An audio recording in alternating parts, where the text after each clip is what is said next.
Welcome to the Toffee Blues, your source for all things Everton. I am Gerry. Joining me today are two other gentlemen wearing black, as I am, Terry and Paul. This was an uncoordinated black-wearing effort. I want to point that out. This is how we feel. All right? We feel black. We feel the black. All right? It's the way it is. I don't know why. It just is. So guys, I just want to throw it out there. We are not going to win the FA Cup. Now I'll let Paul talk on this first. All right, but Paul, you said that the other day to me, and I'm just trying to figure out, why do you think we're not going to win the FA Cup? Because we can't beat a gang of pre-shavers. Pre-shavers. It's the pre-shavers. Kindergarten kids. Because we've been knocked out by Liverpool's reserves. Let's just put it bluntly. When did that happen? That happened yesterday, as of this recording, on Sunday afternoon. Shit. I knew I was missing something yesterday. We had a derby. If only there was enough Twitter information about it. Damn. Yeah. So, I just wore black for the heck of it. Didn't even know. Yeah, this feels not great. I'm just gonna say it. But again, I've only had to field messages from a couple of Reds. You know what I mean? I've only had to field messages. I don't live with them and walk amongst them or walk beside while they slither.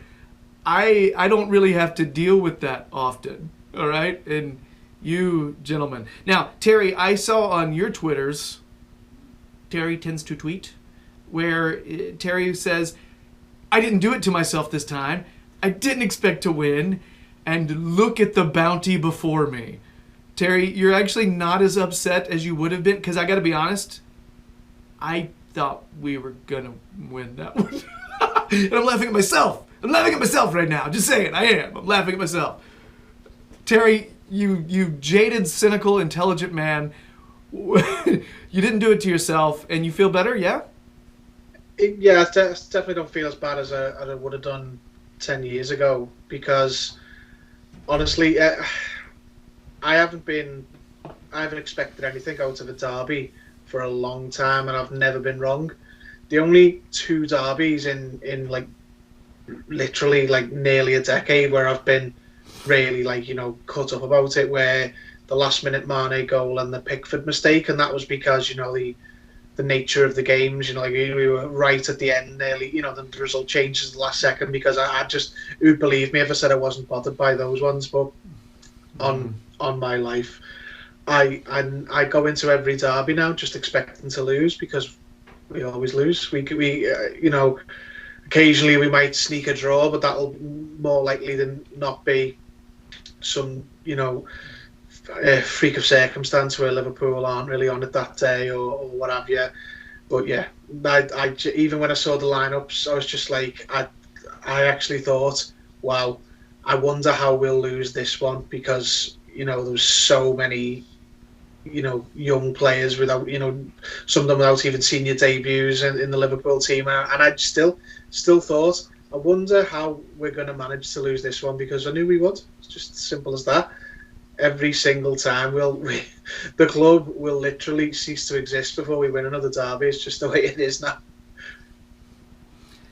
I will disagree with the last statement, because I'm a cornball optimist, and I can't help it. But I'm also one that ends up with ulcers, because I'm sitting there like twisting myself in knots to try to will victory, and it never happens. I mean, let's just go out there and say it. Didn't really deserve the win. It's not a thing where we were just disappointed at the end, despite blasting chances at their at their keeper, and their keeper had a worldie. No, he didn't have that. Second half, right? Pretty bad. Paul, let's talk a little bit about the first half, though, where we actually did have some chances, right? Yeah. So give us a little bit of first half feelings. You know, when we felt like maybe there was a chance we would win a game over players that have 3 digits in their number.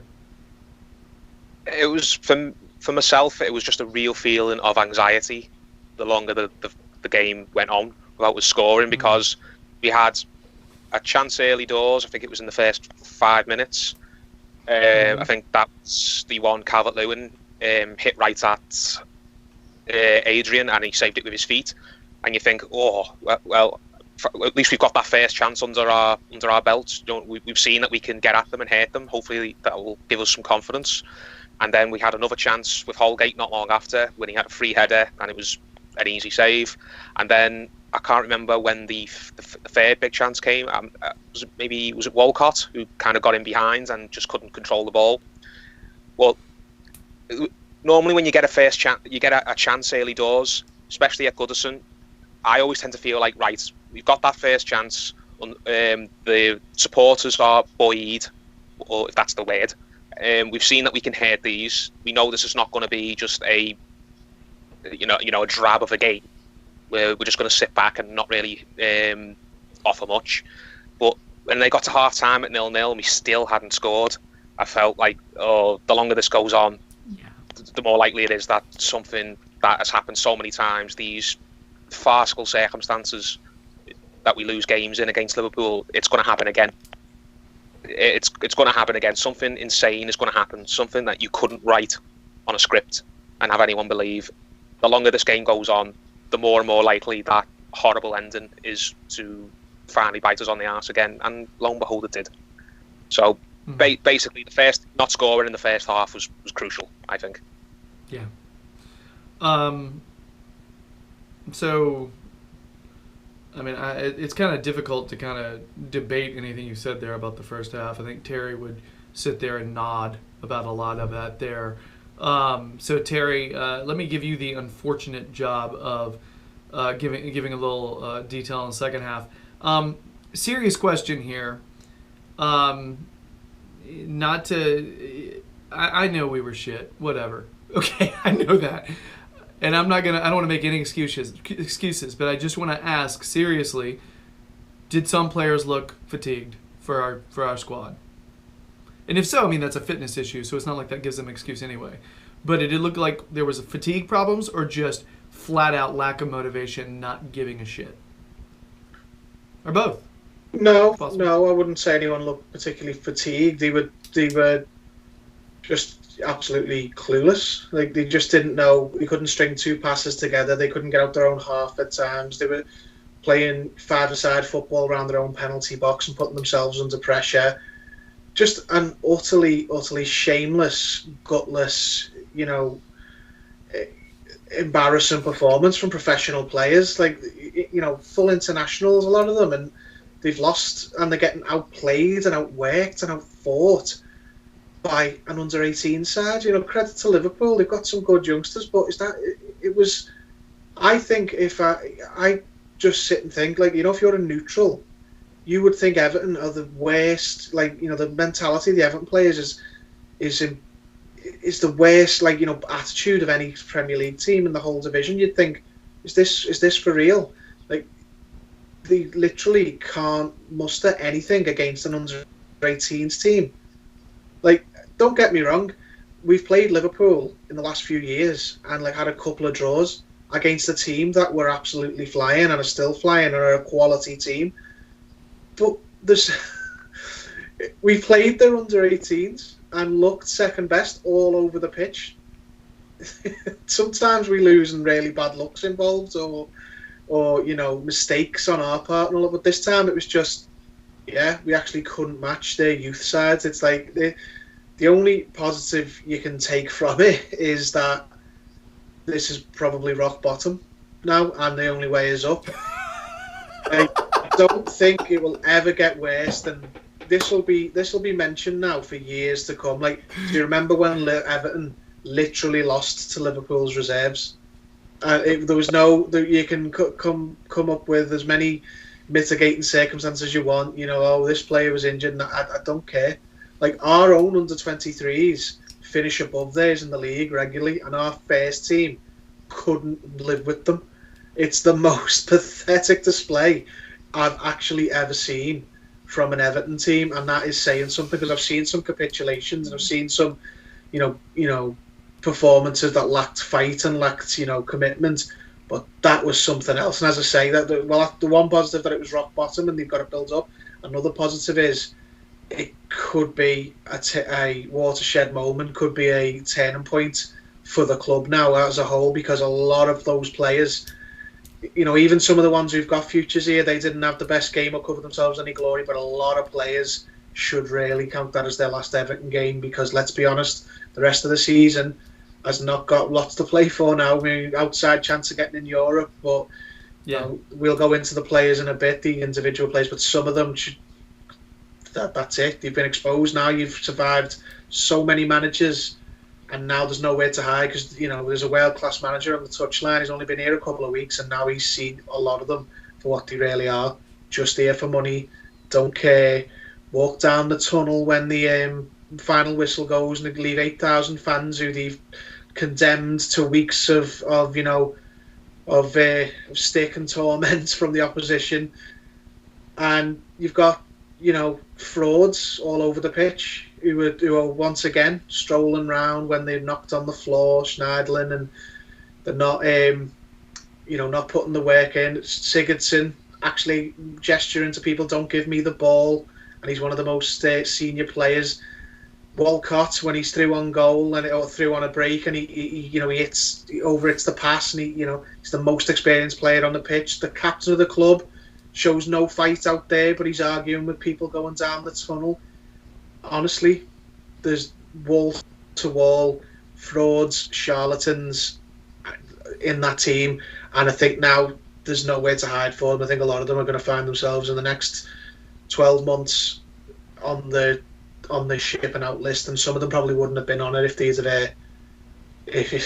wouldn't have been on that list if they had performed a little bit differently over the last couple of months. Because imagine, just before I finish up, imagine being told before that game that we will put in a worse performance than the previous derby, that we're actually going to fight less and have less of a say in the match than that one. Like, you wouldn't believe it, because you wouldn't think the players would sink that low, but believe it, because they did.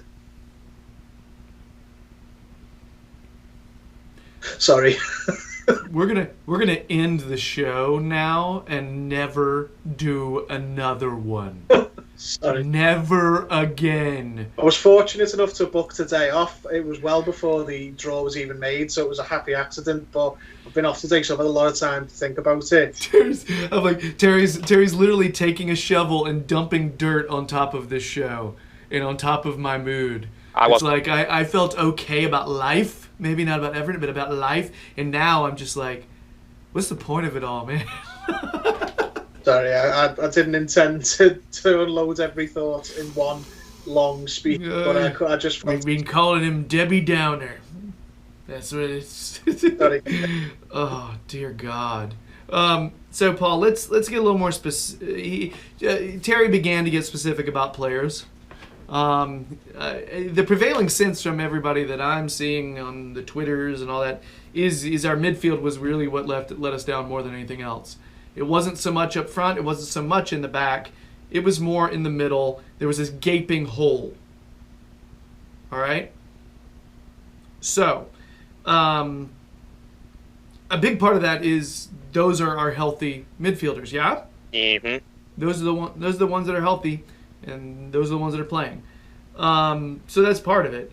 However, I mean, if I look down the list of players where I'm a little concerned about how they've been playing lately, and I'm a little worried about the heart they may be able to show in a derby, Schneider and Sigurdsson are two of them I gotta mention that they're gonna give me concern, And if you're Ancelotti, you're thinking these are professional footballers, right? They're gonna work their ass off. Especially, they understand what a derby is. They get that, right? So let's just acknowledge the fact that those two guys did not have their best game, and in fact were a void. All right. That's a nice word, Gerry. I'm trying. A black I'm hole. trying to dress it up, Paul. So let's, Paul, if you could, anybody else besides Walcott that you felt like, pinpointed, and you're like, their effort was absolutely the kind of thing that makes me find it difficult to forgive them. You know what I mean? Specifically, the two you just spoke about. Those two. Anyone else besides maybe Walcott? Anyone? Right. Let Terry have his turn. It's my turn now to express how not happy I am, to put it lightly. Paul, you said before the show this was going to be a positive Paul show. Guilty Sigurdsson and Morgan Schneiderlin, as far as I'm concerned, and I don't want to go over the top and raise my voice and things like that. For me, they should never play for Everton Football Club ever again. That's it. It's over. It's finished. If this was a 9-to-5 job, that's fired for gross misconduct, as far as I'm concerned. I don't want to see either one of them at the stadium on Saturday when we play Brighton. And if either one of them is in the team on Saturday, then I think it is going to be a very, very toxic atmosphere. And if they're on the bench and they run along the touchline to warm up, I can't imagine some of the abuse that's going to get thrown at them, really. And I hope not. I really hope. I'm not calling for this at all, and I hope it doesn't happen. But it wouldn't shock me if somebody gets a little bit too angry. And there's always one psycho in the crowd, isn't there? We've seen it happen times over the years. Fans get overexcited and they do things that are regrettable towards players, but that is the level of anger that is directed at these two from what I've seen. For me, what happened to Umar Ase a couple of years ago under Ronald Koeman should happen to these two after what happened yesterday. And I mean, clear their locker out, get them away from the first team, remove the bad eggs, pull them both in the office and say, you are never, ever, ever playing for this club ever again. Ever. Not in the first team. Go and train with the kids, play one-touch football, get your agent to get you a move. If you're happy to just sit here and take your money and you don't want to leave because you've got a big contract, then you are going to go over there and you are going to slog it out and you are going to have the most miserable life we can possibly make for you. Okay? Because you do not deserve to play professional football for this club after putting in such a gutless performance. And it's not just a one-off. If it could be forgivable if this was just an anomaly, something that no one saw coming. But these two have been getting away with it for too long. Morgan Schneiderlin, I still haven't forgotten that 5-1 at the Emirates, where he was literally walking around as Arsenal poured into our box to hit 5 and 6 goals past us. And he didn't care then, and he doesn't care now. And he didn't care a few weeks ago when Southampton got their equaliser, when again he just let someone walk past him. He was trotting around like he'd been dragged out of bed to go to the game. And Gylfi Sigurdsson has got to be probably the worst big money buy we've had in terms of what we've gotten back from him. He's had a few moments here and there, but we paid 45 million for this guy. 45 million. And I don't think we've had a good 45 minutes out of him this season. And we didn't get that many good performances out of him in the first season either. So it's not worked. He was a player I wanted at the time. Some signings just don't work out, and some signings need to be moved on. But he has downright embarrassed himself, embarrassed the club, embarrassed his family, embarrassed his agent, embarrassed the person who recommended him. And if he doesn't feel embarrassed, if he doesn't agree with that, then he doesn't belong here. I feel even strongly that he doesn't belong here. I've had enough. Do what you've done to Umar Ase. Tell them that you are not to go anywhere near the first team. You are not to train with the first team ever again. You are a bad egg. We don't want you. And if you don't like the way we're treating you, get on the phone to your agent and tell them to sort a move out for you and leave. And if you don't want to leave, if you want to sit here on your big contract, then you're going to go over there and you're just going to play one touch with the 18-year-olds. Because that's all you're good for. I don't care. Injury crisis. Give these kids like Tom Davis, who I've been a big critic of Davis in the past, but Tom Davis, I'm absolutely convinced, would never put in such a gutless performance like that, and he would not be as consistently bad and as consistently gutless and as consistently unarsed as these two have been for the past, in Sigurdsson's case all season, in Schneiderlin's case for about 3.5 years. Get them out. I've had enough. If this was a normal job, the pair of them would be given warnings, final warnings, and then fired, sacked. You can't obviously rip their contracts up without paying them, but do everything you can to convince these two to just rip their own contracts up and leave. I'm sick of the sight of them. I don't want to see them in the Everton shirt in the first team ever again. So, Get off the fence, Paul, will you? Fucking. that was Paul fence riding again. I was thinking the same thing. Terry, you stole my comment. Sorry, Both of us. We were going to the same thing. Clinical but calm. I tried to be there. So. You can't see it out of frame, but right now, Paul, his hands, he's actually stabbing a doll repeatedly as he's saying all this stuff. It's just like, yeah, man. Here's the thing. All right. Players have bad games. I accept that. Players have bad form. Players have maybe part of their life where they kind of have problems and their attitude kind of falls below what you'd want it to be. But I've never seen an Everton player behave that disgracefully like those two did yesterday. These are internationals. These are players who have played in massive games. Schneiderlin's played for Manchester United. Sigurdsson's played in Europe for Tottenham. And I can't believe they got given the runaround by some kids who probably weren't even born when these two first came to this country to play football in any sort of capacity. I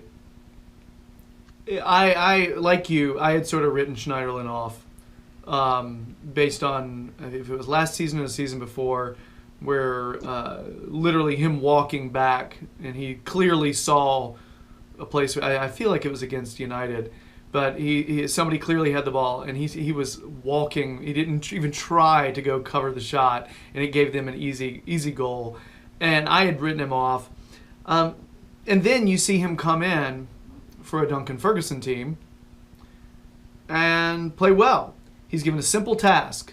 That reflects even worse, in my opinion. It really does. However, the only thing I can can't be bothered most of the time. Yeah, or he's flat out confused. Now he's a professional footballer. He shouldn't be, but when he was playing 4-4-2 under Duncan, right? It was protect the defense, do your job, shield them, get the ball out. It was very simple, and so that's my question, though, guys. And I'll go to Terry, and then I'll come back to Paul, okay? Because I want to make sure, Paul, you catch your breath. But does this happen if Duncan Ferguson is the manager? Yeah. Does the same thing happen regardless? Because I asked that because of it looked like we were spitting blood when we were playing, like just absolutely chomping at the bit, ready to play football every time he was our manager, right? And at the very least, one would think that we would have actually gone into tackles. Yeah, but don't forget those two frauds only played against Chelsea in Duncan's run. The rest was Davies and Holgate. Mm-hmm. And let's be honest, the two of them, like Kovacic, again for Chelsea, had the freedom of the pitch at Goodison. So they weren't really playing that well. Sigurdsson was running a bit more than he's used to, but I don't even remember Schneiderlin having a good game. I just remember us winning the match, and that was more a case of, he played all right. The hard work. Right. It was, but that's what I mean. Like their performances of the season, they played all right. Schneiderlin's it's better than what we saw yesterday, though. That's what I'm saying. For me, sorry, go on. Schneiderlin's been taking the piss for years, hasn't he? Let's be honest. We've seen him, walking around a pitch jogging. We've been having this conversation for a couple of years now. He had literally three from January through to March, April when he came in.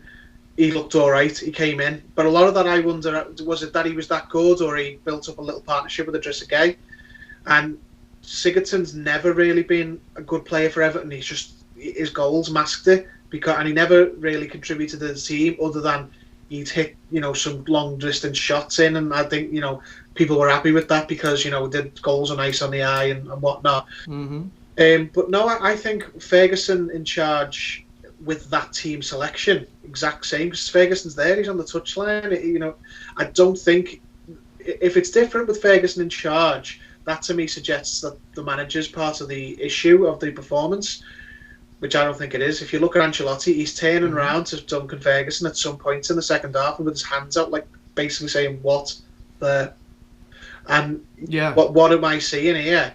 Because let's be honest, he's probably not used to seeing, players playing like that.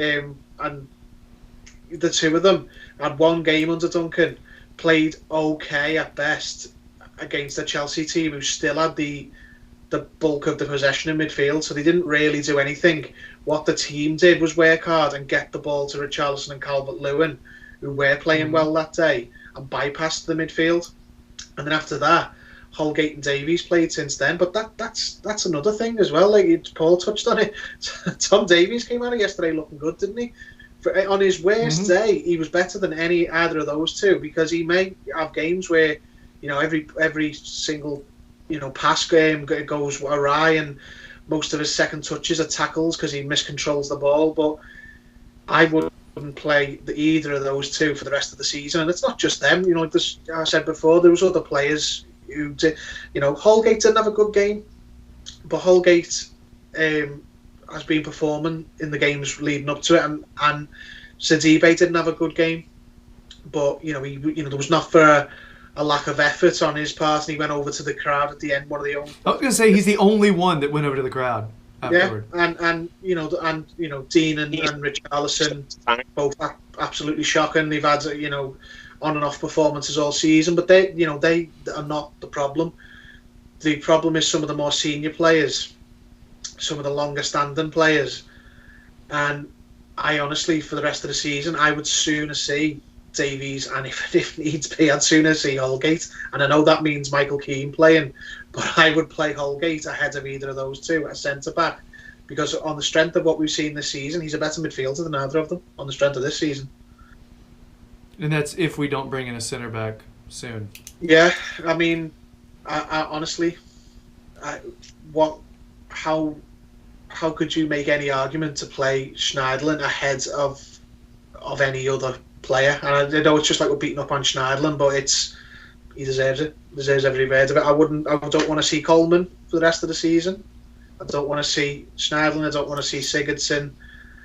And the others they've got a long way to go back. As I say, this is literally rock bottom. We lost the Liverpool's under-18s in a cup derby.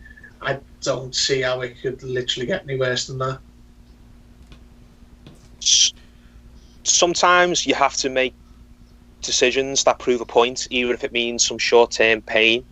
So, as I said, if it means playing Holgate in centre midfield and playing Michael Keane at the back, and it means we're shaky in defence, I'll pay that price if it means we never see those two grace the pitch for Everton again.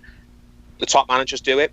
They're willing to take the flak as long as it proves their point. Klopp got rid of, what's his name, the French guy who's centre-half who went to Crystal Palace. Sacco, yeah. Sacco made a complete arse of himself and annoyed Klopp one too many times. And even though Liverpool were having some centre-back issues at the time, it was in Klopp's first full season, I think. The first full season, they only had Joe Gomez wasn't on the scene yet, but they hadn't bought Van Dijk. I think Matip was very hit and miss. Lovren was awful most of the time. It didn't matter to Jurgen Klopp. He said, "I've had enough of you. I don't want you in this group. You're not someone who I can rely upon. I want you to just go." And he basically banished the guy and forced him out the club. And Ferguson, Alex Ferguson did it with Ruud van Nistelrooy. But Ruud van Nistelrooy fell afoul of Alex Ferguson, and even though he was an absolutely brilliant striker, he said, "No, that's it. There's no coming back. You have to. I don't want to see you anymore." David Beckham before that. David Beckham got on the strong side of Sir Alex Ferguson, and Sir Alex Ferguson pushed David Beckham out the door, even though David Beckham was probably the world's biggest star.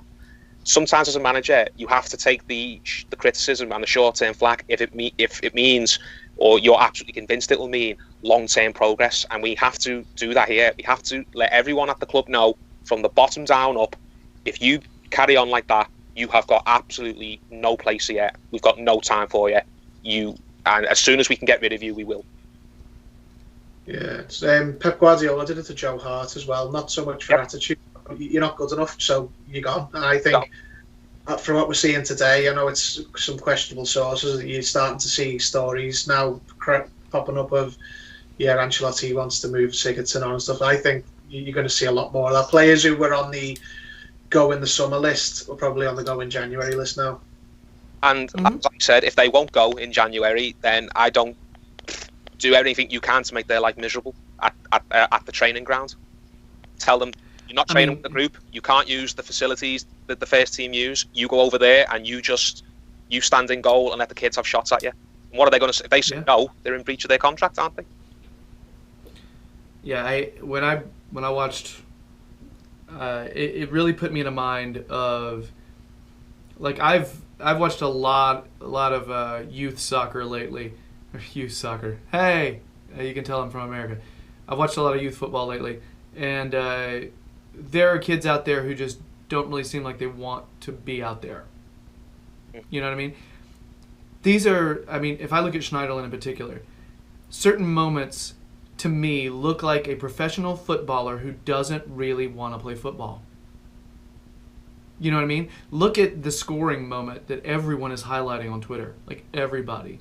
The moment where the guy bumps him and he falls down clutching his leg. He's not hurt. He's just trying to draw a foul at a moment where he's not even looking behind him. He's not even looking at the space behind him. He jogs like this, and then he faces, and the whole space behind him is wide open. But then the guy bumps into him, and he falls down clutching. He does not get hit that hard. He's trying to draw a foul. All right? It's very clear to me. That's not someone who's thinking, at all costs, I've got to do my job. I have something that's supposed to be done right now, and I'm going to do it. No. That's somebody who's like, oh, I fell over. Oh, I fell over again, you know? And you know, what is that? That is literally Austin Powers. That is it. That is not a professional footballer. It's embarrassing. It's a person with no self-pride, as far as I'm concerned. No. Like, what on earth do you do with that? And I've seen it from him before, all right? And I tend to like Sigurdsson more as a player, but I got to be honest, when he's hardly even noticed on the field, it's really hard for me to get behind him all that much. You know what I mean? I think he works hard, but when I see him like not really doing that, what do I do with that? I don't know what to do with that other than just say, eh. And to me, if you're not showing the passion to get out there and work for your teammates and work for yourself, your fans, your family, whoever, then what are you doing? I just feel like they're not happy. And I think that's what you boil a lot of that down to. Players that are not happy where they are. Cool. Like you said, man. See ya. There's the door. Don't let it hit you on the way. Yes. Because then you may not pass the medical. Yeah. It's a frustrating thing. We have no opinions on it. We're not feeling strongly. We're bland. I've tried to keep a little bit of mine down, but I mean, like I was telling these guys, when the game was first on, you know, my kids were playing at the same time, and I got to watch my kids like bust their ass and work and actually look like tiny little warriors out there because they wanted to be there. And then I start watching Everton, and I'm like, are you kidding me?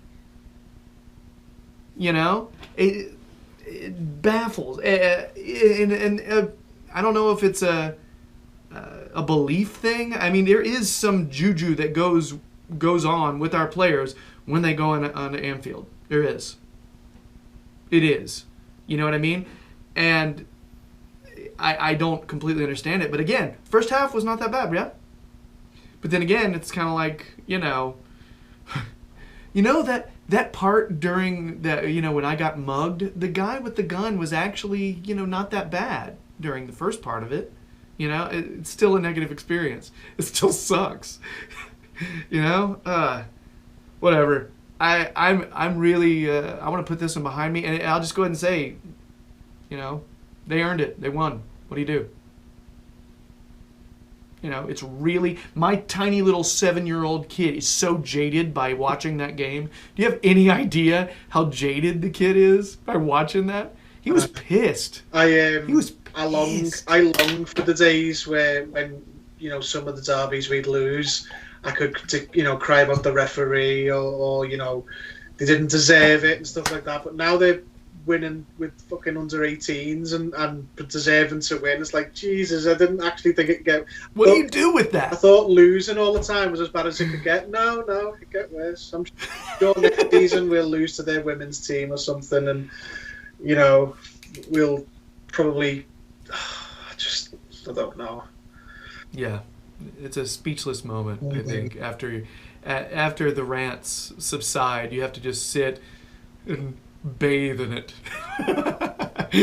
That's sad, but you're just like, now you just become like steeped in shit, and you're like, hey, gotta move on. That's the way it is. You know, right now I just got transfer hopes. Hey, that's where I'm looking. Sunday didn't happen. Oh yeah, in 2 weeks we'll have probably won another game and signed a player, and we'll all be right back in. It's what we do. Hey, You know, you thought after I'm wearing the black, but I'm still got my cup. You know what I mean? So yeah. How quick did we all, get dragged back in by Ancelotti after the other derby? That was pretty low, and then Ancelotti comes in, and we all feel great again. We'll do this all over again, just in time to lose the next one at Goodison.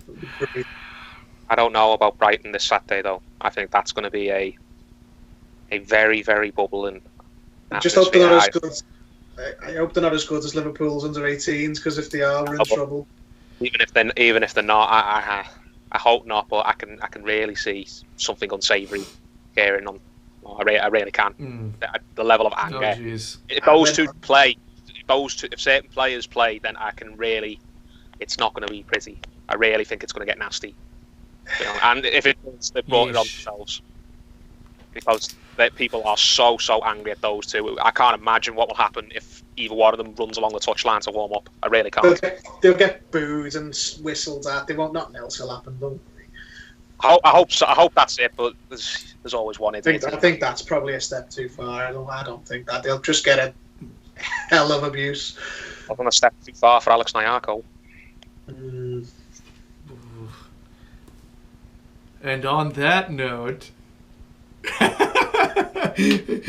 we need to end this segment, and I don't want it to be too bleak, so I'm gonna tease the next segment. It's transfer rumors, yay! So we're gonna talk about transfer rumors, and some of them depressing, maybe. Some of them make you feel good, maybe. We'll see. We're going to talk about that. At least that is something we're hoping will not make us want to just vomit just a little. Okay? So, we'll see. Gents, we've done a very whopping long segment on this, and I think we've given it a lot. We've had highs, we've had lows, not nearly enough highs. So yeah, that's where we're at. It's a shame. What do you do? But anyway, we're going to wrap this up.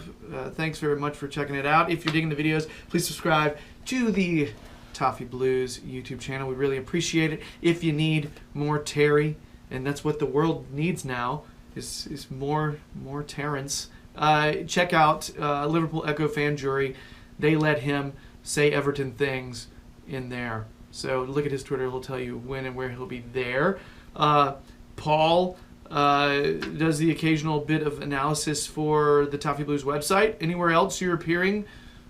No, I'm solely a Toffee Blues guy now. I've got a piece on there today, as a matter of fact, reflecting on the result and what I think it should mean for the club. So check that out on the Toffee Blues website. And I, as of yet, still don't have a lot to promote, but maybe soon. Anyway, gentlemen, let's go talk transfer rumors. Much love to everybody. Keep your heads up. Bye.